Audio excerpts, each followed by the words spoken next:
Assalamualaikum warahmatullahi wabarakatuh. Selamat pagi para siswa sekalian. Bapak nama Iwan Kartiwa, guru PPKN SMA Rancakalong. Pagi ini kalian akan bersama-sama belajar PPKN secara online ya, karena masih dalam masa PPKM. Sekedar pengantar, pada pagi ini Bapak akan menyampaikan saja materi-materi inti yang akan kita pelajari dalam satu semester ke depan. Sebelumnya sekali lagi Bapak ucapkan selamat datang, selamat bergabung di SMA Rancakalong. Mudah-mudahan kalian bisa belajar dan menikmati kebersamaan di SMA Rancakalong ini.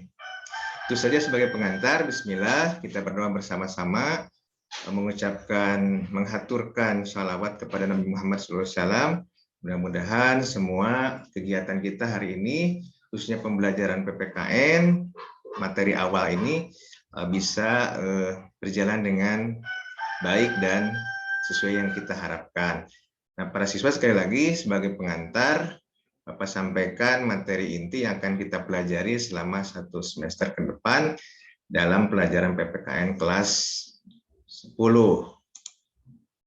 Nah, kita coba ya.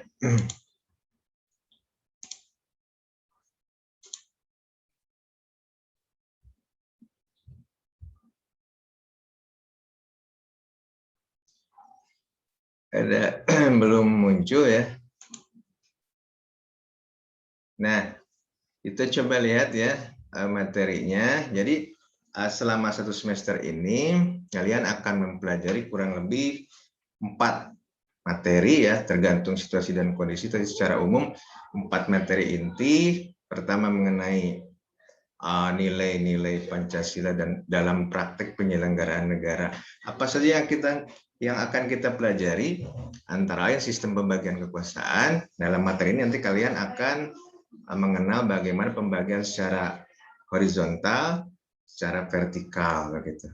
Kemudian ada kedudukan dan fungsi kementerian, nanti kita akan pelajari ada sekitar 34 kementerian, kemudian juga akan kita pelajari lembaga pemerintah non-kementerian. Kemudian nilai-nilai Pancasila dalam praktik penyelenggaraan negara. Nah, kita akan melihat bagaimana implementasi atau penerapan nilai-nilai Pancasila ini dalam praktik penyelenggaraan negara kita, baik di tingkat pusat maupun daerah yang seharusnya dilaksanakan sebagaimana mestinya.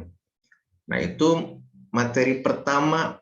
Nanti Bapak akan sampaikan juga buku panduannya atau buku intinya, termasuk juga suplemen-suplemen lainnya untuk mendukung pemahaman kalian terhadap materi ini. Materi kedua apa yang akan kita pelajari? Mari kita lihat.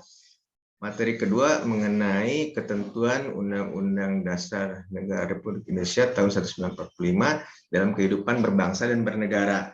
Nah, sejumlah materi pokok akan kita pelajari nanti. Konsep wilayah ya. Sudah di kelas di SMP pun mungkin disampaikan ada wilayah darat, laut, udara, dan ekstrateritorial. Bagaimana dengan Indonesia secara khusus kita akan pelajari bersama. Dan kedudukan warga negara dilihat dari Undang-Undang Dasar. Hak dan kewajibannya juga akan kita amati secara seksama.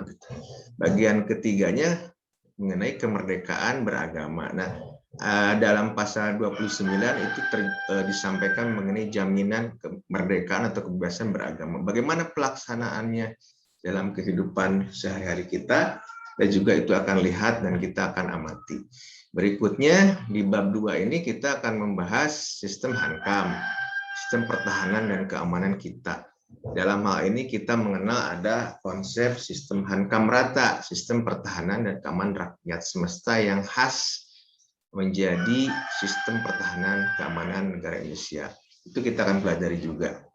Baik para siswa, kita lihat sekarang materi ketiga, kewenangan lembaga-lembaga negara. Nah, dalam hal ini kita bersama akan mempelajari supra dan infrastruktur politik Indonesia ya. Nah, apa suprastruktur politiknya dan apa infrastruktur politiknya? Kita akan pelajari juga secara bersama-sama. Suprastruktur itu menjadi struktur besar dalam sistem politik kita. Nah, biasanya kita bahas mengenai kembali lembaga-lembaga negara kita di tingkat pusat gitu.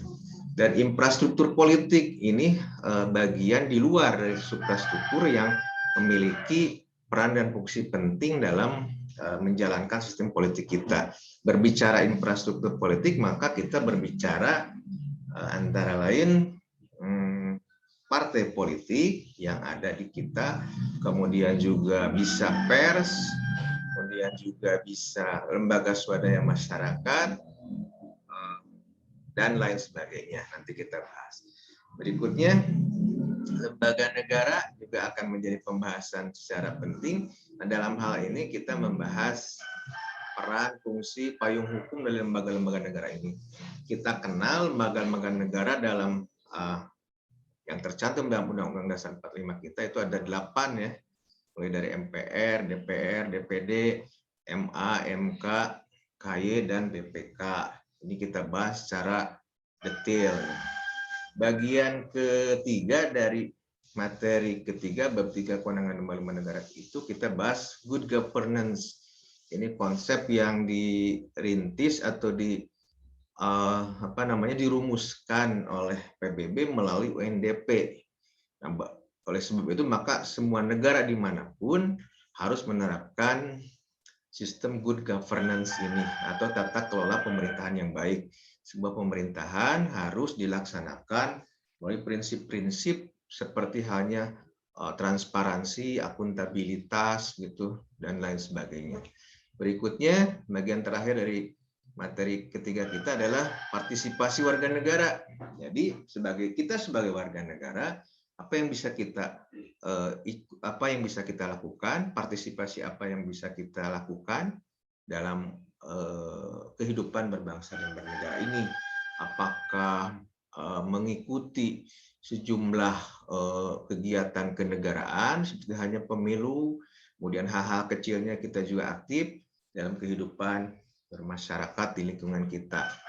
Baik, itu bagian ketiga. Bagian keempatnya kita nanti ya mungkin di sekitar bulan, kalau sekarang Juli, Agustus, September, Oktober ya, sekitar akhir-akhir itu antara bulan November gitu. Karena Desember itu kita akan masuk ke ujian semester gitu.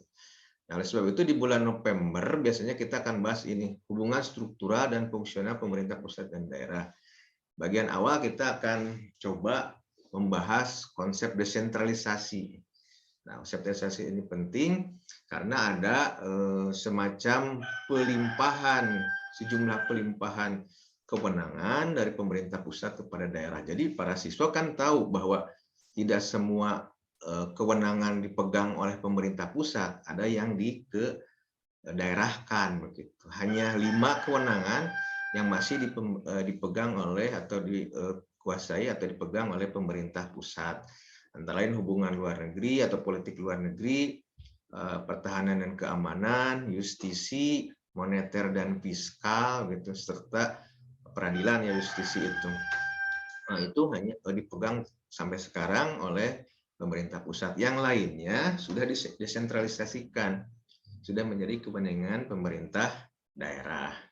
Nah, berikutnya, bagian keduanya kita bahas mengenai kedudukan dan peran pemerintah pusat dan daerah. Jadi berbeda ya, peran dan kedudukan pemerintah pusat itu dalam beberapa hal. Secara umum, semua pemerintahan pusat dan daerah itu harus melaksanakan fungsi-fungsi utamanya, terutama fungsi security dan fungsi prosperity. Nah, fungsi keamanan, nyaman, aman gitu warga negara atau penduduk ini, dan fungsi prosperity mengenai kesejahteraan atau well-being, sejahtera intinya ya, kita bisa hidup sejahtera, damai, bahagia gitu lahir dan batin. Kemudian berikutnya materi terakhirnya subbagian dari bab 4 ini mulai hubungan struktural dan fungsional. Nanti kita lihat fungsi struktural dan fungsional. Struktur itu kaitannya dengan bangunan atau konstruksi lembaga pemerintahan kita di pusat maupun daerah, itu ada hubungannya satu sama lain, dan juga ada hubungan yang bersifat fungsional karena fungsinya gitu. Nah, karena fungsinya masing-masing punya keterkaitan.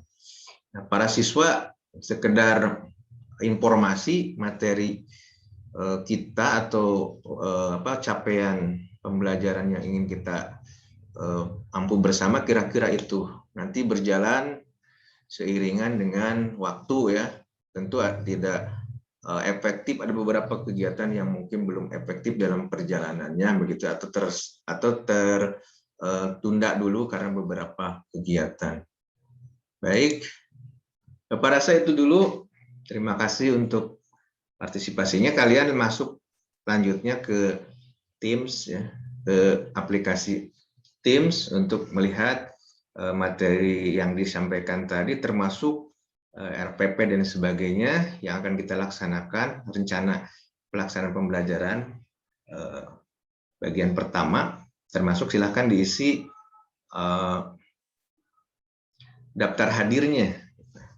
Itu saja, sekali lagi Bapak Iwan Kartiwa, guru SMA Rancakalong, mengajar PPKN. Bersyukur bisa bertemu kalian, siswa kelas 10. Selamat datang, selamat bergabung di SMA Rancakalong. Itu saja. Assalamualaikum warahmatullahi wabarakatuh.